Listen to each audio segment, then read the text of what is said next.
So hello बच्चों, again अपन थोड़े questions की बात कर लेते हैं ओसवाल्ड डाइल्यूट रूल पे, ठीक है। या फिर जितना अपन ने पढ़ा है अब तक उसके बारे में थोड़ा बात कर लेते हैं। देखो क्वेश्चन क्या था, what will be the pH when 0.01 mole of HNO3 is dissolve in V volume of water if the V is infinite, right. आपको HNO3 के मोल दे रखे हैं 0.01 और आपसे पूछा है कि अगर वॉल्यूम को इन्फिनाइट कर दिया जाए तो बताओ pH क्या रहेगा, सॉल्यूशन का pH क्या रहेगा, ठीक है। अब इसमें अपन करते क्या हैं, देखो बच्चे क्या करते हैं मेजरली तुम्हें बता दें कि भाई देखो जैसे ही HNO3 आया, ठीक है, इसको H+ और NO3- में ब्रेक किया, ठीक। अब तुम्हें लगता है कि वाटर डाला है, डाइल्यूट किया है, that mean Oswald dilution rule यहाँ पे वैलिड है। जबकि बेटा ये HNO3 क्या है, स्ट्रॉन्ग है, तो स्ट्रॉन्ग इलेक्ट्रोलाइट्स के लिए ओसवाल्ड डाइल्यूशन रूल वैलिड ही नहीं है, राइट।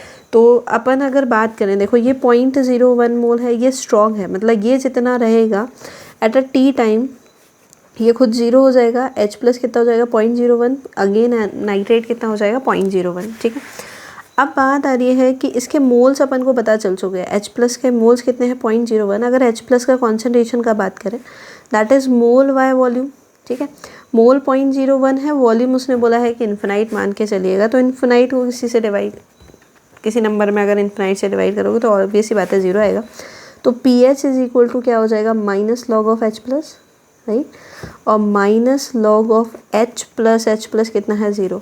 अब बालक -log 0 हो गया, अरे भाई 0 नहीं होता है, log 1 0 होता है। 0 अगर आ जाए तो अनडिफाइंड होता है, कुछ डिफाइन नहीं है, कोई फिक्स वैल्यू नहीं है, तो मतलब सीधा 0 करके pH आंसर नहीं करना है। तो ये ऐसे होना ही नहीं है, ये सिस्टम आएगा अनडिफाइंड, कि अपन डिफाइन नहीं कर सकते हैं। अगर HNO3 की pH की बात करें तो फिर भाई ऐसा तो कुछ ऑप्शन वगैरह कुछ भी नहीं है अपने पास, 1 2 7 और 0। बच्चा 0 देख के 0 टिक करके आंसर गलत हो गया। देखो अब चीज़ को थोड़ा सा कॉन्सेप्ट को क्लियर रखो माइंड में कि बेटा करा क्या है उसने, गौर से देखो उसने किया क्या एग्जैक्टली, कि ये आपके पास 0.01 मोल HNO3 है सपोज़, और इसमें बहुत सारा क्या किया गया है, वाटर एडिशन किया है। क्या ऐड किया है भाई, वाटर ऐड करता जा रहा है वो।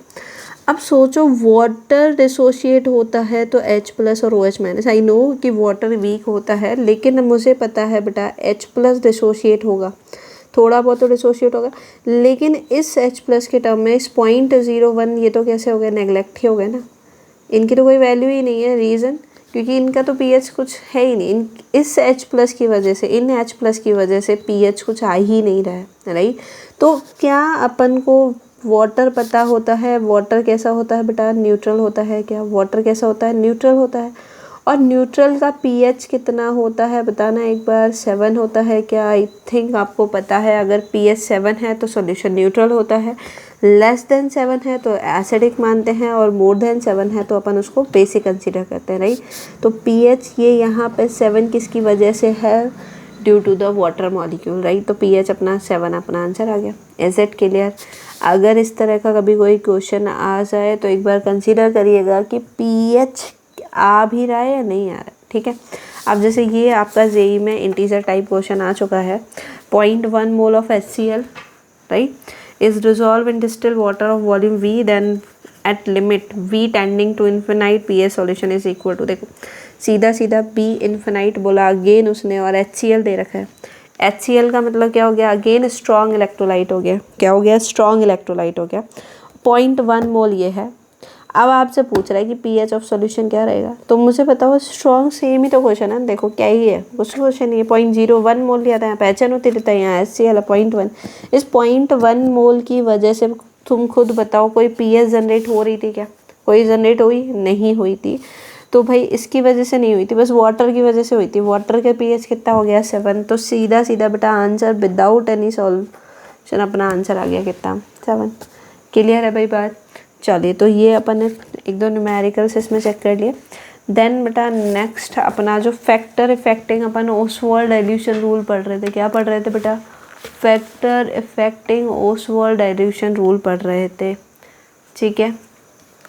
तो अपना इसमें नेक्स्ट है नेचर ऑफ इलेक्ट्रोलाइट। क्या चीज़ है भाई, नेचर ऑफ इलेक्ट्रोलाइट है, ठीक है। नेचर ऑफ इलेक्ट्रोलाइट तो बहुत सिंपल से ये अपन बात भी कर चुके हैं कि अगर स्ट्रॉन्ग होगा इलेक्ट्रोलाइट तो स्ट्रॉन्ग इलेक्ट्रोलाइट के लिए अल्फ़ा कितना होता है 1, ठीक है, और वीक के लिए लेस देन 5 होता है, ठीक है। तो ये अपन बात कर चुके हैं 1 और लेस देन 5% वीक के लिए होता है। अब बात करते हैं, देखो टेम्परेचर का क्या इफेक्ट रहेगा। तो टेम्परेचर अपन को पता है कि डिसोसिएशन कांस्टेंट या ionization constant is equal to कितना आया था, C∝² आया था, ठीक है। अब बात की जाए बेटा, ये जो आयनाइजेशन प्रोसेस अपन पढ़ रहे हैं, अपन क्या कर रहे हैं, वीक इलेक्ट्रोलाइट्स को आयंस में ब्रेक करके ही तो देख रहे हैं ना। ये कैसा प्रोसेस है, एंडोथर्मिक प्रोसेस है। कैसा प्रोसेस है बच्चा, एंडोथर्मिक प्रोसेस है, ठीक है। तो ये सीधा अभी आप याद कर सकते हो कि टेम्परेचर इंक्रीज होता है तो के इंक्रीज होता है for endothermic process, then alpha is also increases. एक फॉर्मूला होता है क्लासियस-क्लैपेरॉन इक्वेशन। आपको इक्वेशन अभी के लिए याद रखने की कोई ज़रूरत नहीं है इस चैप्टर के बिहाफ पर। log K2/K1 is equal to delta H/R into 1/T1 minus 1/T2। तो भाई खुद देखो, अगर टेम्परेचर को बढ़ाया जाए, इस T2 को अगर अपन इंक्रीज़ कर दें, किसको, इस T2 को इंक्रीज़ करेंगे तो 1/T2, अगर T2 बढ़ेगा तो ये ऑब्वियसली बात है कम होगा, लेकिन यहाँ माइनस है तो मतलब ये ओवरऑल वैल्यू बढ़ेगी। ये बढ़ेगा तो ये भी तो बढ़ेगा, मतलब K2 भी तो बढ़ेगा। तो टेम्परेचर बढ़ता है तो सीधा सीधा अल्फ़ा आपका क्या हो जाएगा, इंक्रीज़ हो जाएगा। टेम्परेचर बढ़ने पर अल्फ़ा इंक्रीज़ हो जाता है, सीधा सा सिंपल सा स्टेटमेंट अपन को ध्यान रखना है, ठीक। नेक्स्ट अपना जो थर्ड फोर्थ इफेक्ट है दैट इज कॉमन। पहला कौन सा था, Ostwald dilution rule, then effect of dilution. Second nature of electrolyte, third is temperature, and then अपना नेक्स्ट आ रहा है that is common ion effect. देखो कॉमन आयन इफेक्ट होता क्या है, तो अगर बात की जाए, देखो कॉमन और आयन, एक आपको क्या लेना है, वीक इलेक्ट्रोलाइट लेना, वो तो अपन ले ही रहे हैं, ठीक है। एक और इसमें आपको कोई भी एक स्ट्रॉन्ग इलेक्ट्रोलाइट ऐड करना है। क्या ऐड करना है, स्ट्रॉन्ग इलेक्ट्रोलाइट ऐड करना है। लेकिन वो स्ट्रॉन्ग इलेक्ट्रोलाइट कैसा होगा, ये जो अपने पास वीक आयन है, ठीक है, इसमें वीक एसिड है, इसके पास कुछ ना कुछ आयन्स होंगे। वही जो आयन है उनमें से कोई एक आयन या दो आयन दूसरा जो स्ट्रॉन्ग इलेक्ट्रोलाइट आप कंसीडर कर रहे हो उसमें होना चाहिए। जैसे एसिटिक एसिड है, एसिटेट आयन और H+ में ब्रेक होगा, ठीक है। यहाँ जो HCl लिया अपन ने उसमें H+ था जो इसके सिमिलर था, किसी भी एक आयन के सिमिलर होना ही चाहिए, तब अपन उसको बोलते हैं कॉमन आयन इफेक्ट। और ध्यान रखना है स्ट्रॉन्ग ही लेना है, ये दोनों ही वीक कंसिडर नहीं करना है, ठीक है। तो भाई अपन ने यहाँ पर H+ लिया, यहाँ H+ लिया, ठीक है। क्या लिखा हुआ है बेटा कि अगर कॉमन आयन इफेक्ट वैलिड है तो अल्फ़ा क्या हो जाएगा, डिक्रीज़ हो जाता है। क्यों हो जाएगा, कैसे हो जाएगा, वो अपन डिटेल बात करेंगे। तो अल्फ़ा क्या हो जाना है, डिक्रीज़ होना है by the common ion effect, ठीक है। चलो तो भाई बात करते हैं, स्टार्ट करते हैं वही सेम चीज़ें जो अपन ने अभी थोड़ी देर पहले डिस्कस की है। देखो क्या डिस्कस किया है अपन ने, एसिटिक एसिड है, ठीक है। एसिटिक एसिड की बात की जाए तो बेटा ये ब्रेक होता है एसिटेट आयन और H+ में, ठीक है। अब आपके पास वही आपको पता है, ये C1 माइनस अल्फ़ा लेके चलते हैं, ये C∝ होगा, ये C∝ होगा, राइट। HCl का कॉन्सेंट्रेशन यहाँ पे सपोज करके चल रहा है बेटा, ये हर बार 0.1 नहीं होगा, तो 0.1 इसका भी फिर कितना हो जाएगा एट T टाइम बाद, T टाइम बाद ये तो हो जाएगा 0, और ये T टाइम बाद कितने हो जाएंगे 0.1 और 0.1, ठीक है। चलिए तो के आयनाइजेशन कांस्टेंट की बात करते हैं, तो product concentration upon reactant, acetate ion और H+, वीक के लिए कंसीडर करते हैं, स्ट्रॉन्ग के लिए के आयनाइजेशन इनफाइनाइट होता है, ये फैक्ट याद रखिएगा, अपॉन एसिटिक एसिड, ठीक है। एसिटेट आयन का कॉन्सेंट्रेशन कितना था, C∝, इज इट, ठीक है। एसिटिक एसिड का कितना है, C1 माइनस अल्फ़ा, तो अपन ने C1 माइनस अल्फ़ा पुट किया है, ठीक है। अब बात आ रही है बेटा इस H+ की, कहानी इस H+ पे, क्योंकि इन दोनों को मिला के सॉल्यूशन बनाया जा चुका है, तो बहुत सिंपल सा बेटा, यहाँ पर ये भी H+ है और ये भी। अब तुम ऐसे तो नहीं बोल सकते ना कि भाई ये इधर से इससे आया हुआ है, ये उससे आया हुआ है, सॉल्यूशन तो सेम ही बन गया ना। नमक को तुमने पानी में डाला, अब तुम कैसे बताओगे किधर की साइड नमक है, किधर की साइड नमक में Na है, किधर की साइड Cl है, तुम नहीं बता पाओगे। तो तुम्हें नहीं पता ये H+ इधर से है या इधर से है, तो मतलब इन दोनों का एडिशन अपन को यहाँ पे यूज़ में लेना पड़ेगा। तो C∝ + 0.1, C∝ + 0.1, राइट। तो भाई अपन C से C कैंसिल हो गया, ठीक है। Ka का वैल्यू, अब K आयन को ही क्या लिख रहे हैं, Ka, ये किसके लिए, A फॉर एसिड, क्योंकि अपन ने यहाँ पे क्या कंसीडर किया है, एसिटिक एसिड कंसीडर किया है, वीक एसिड कंसीडर किया है, इसलिए के आयनाइजेशन को ही क्या बोल दिया है, K। So ionization constant for weak acid is Ka। अब बताओ फॉर्मूला क्या आया, alpha into C∝ + 0.1 upon 1 minus alpha. अब देखो एग्जैक्ट फॉर्मूला तो यही है, लेकिन कभी अपने पास न्यूमेरिकल आता है तो आपको दो काम करने, एक तो 1 माइनस अल्फ़ा अपन मान के चलते हैं कि अप्रॉक्स टू 1 होता है, तो ये पूरा टर्म 1 हो जाएगा, ठीक है। एक और चीज़ बेटा, क्योंकि सी अल्फ़ा मुझे पता है ये सी अल्फ़ा किसका है, वीक का है, तो वीक का अल्फ़ा तो बहुत कम होता है ना, बहुत ज़्यादा कम होता है। तो यहाँ पर अगर अपन बात करें C alpha is very low हो जाएगा, क्योंकि कॉन्सेंट्रेशन भी ज़्यादा नहीं है। तो सी अल्फ़ा प्लस 0.01 को आपको किसके इक्वल मान लेना है, जो स्ट्रॉन्ग इलेक्ट्रोलाइट से आए H प्लस का कॉन्सेंट्रेशन है।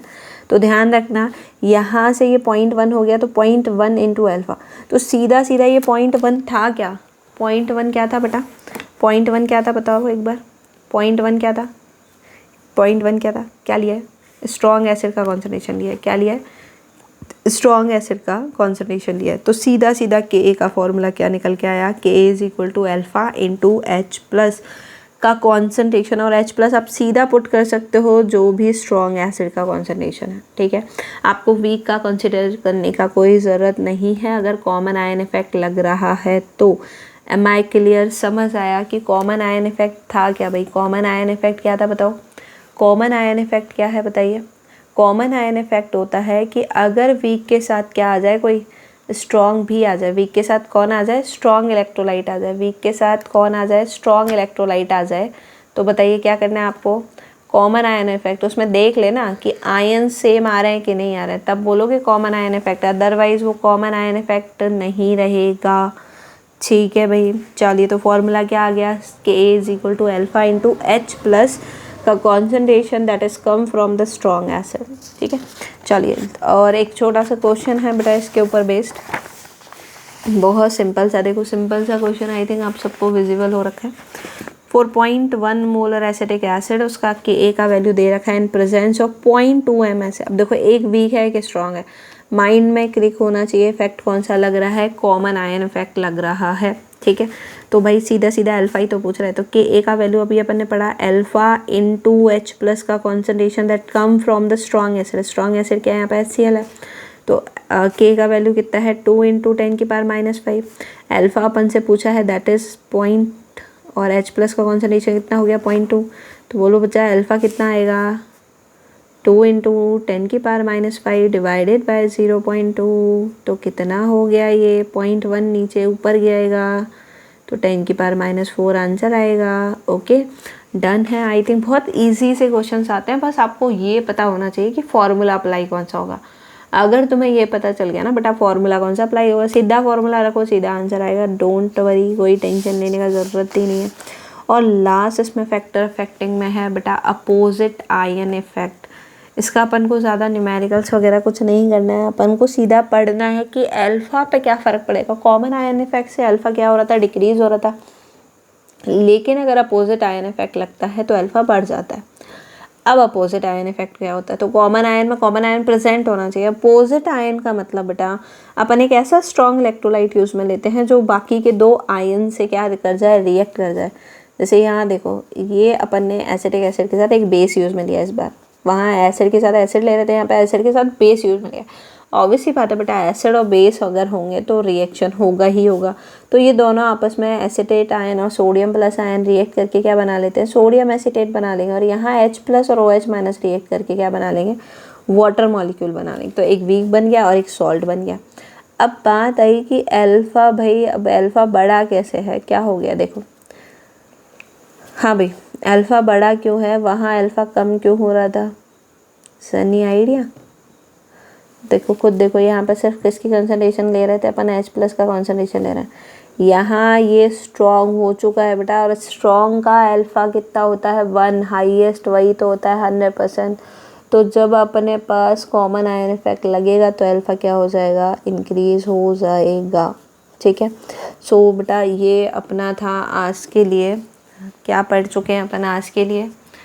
देखो कौन कौन से टॉपिक अपन कंप्लीट कर चुके हैं। एक तो एसिड बेस्ड थ्योरी कंप्लीट कर चुके हैं, राइट, एसिड बेस्ड थ्योरी अपन कंप्लीट कर चुके हैं, फर्स्ट टॉपिक अपना। Second topic upon electrolyte, types of electrolyte complete कर चुके हैं आज,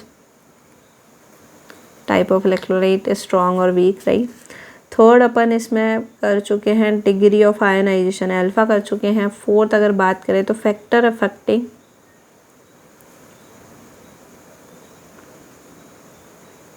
अल्फ़ा की बात कर चुके हैं, ठीक है। तो ये तो था हमारी साइड से, ठीक है। अब तुम लोग क्वेश्चंस करोगे। अब कल if I have a time, ठीक है, टाइम मिल गया बेटा, तो डेफिनेटली इससे आगे वाला लेक्चर कल ही आ जाएगा। अदरवाइज़ आपको थोड़ा एक दिन और वेट करना पड़ेगा, राइट। आई नो आप चाहते हैं जल्दी से जल्दी कंप्लीट हो जाए, बट क्योंकि इसको पूरा लिखना पड़ता है ना। क्लासेस में तो क्या होता है कि टीचर आए, हमने ब्लैक बोर्ड पर लिखा, तुमने साथ के साथ लिख लिया, देन कोई दिक्कत नहीं हो। अब यहाँ पे मुझे पहले लिखना पड़ता है, ठीक है। तुम्हारे PYQs, जेई मेंस और नीट के देखने पड़ते हैं, उनको लाना पड़ता है। सो बहुत सारी चीज़ें हैं, ठीक है। और तुम्हें पता है थोड़ा लेजीनेस भी है अपने अंदर, तो वो सारा सिस्टम भी है। तो डेफिनेटली वीडियो आएगा अपना। और बेटा आगे वाला अपन बात करेंगे पीएच के बारे में, और क्योंकि बेसिकली इस चैप्टर में आपको पीएच ही काउंट करना है। अब इस लेक्चर में अगर किसी को आपको इन 2-3 पार्ट्स में कोई भी दिक्कत आई हो, so please mention in the comment box, मुझे बताना कि मैम ये एक्चुअल में दिक्कत आ रही है। दैन या तो अगले वीडियो में हम उसको क्लैरिफाई कर देंगे, या छोटा मोटा कोई डाउट होगा दैन अपन कमेंट सेक्शन में ही उसको क्लियर कर लेंगे, ठीक है बेटा। सो बहुत बहुत धन्यवाद। आप लोग चैनल को सब्सक्राइब कर रहे हो, ये मुझे पता है बहुत अच्छे से, और थोड़ा सा इसको शेयर करो, ठीक है, जिससे बेटा सब्सक्राइबर्स बढ़े हैं, थोड़ा मज़ा आए ज़िंदगी में कि भाई साहब चलो अपन भी पढ़ा रहे हैं ना। चलिए, तो बहुत बहुत धन्यवाद आज के लिए। अपन नेक्स्ट वीडियो में मिलते हैं, ठीक है। Thank you.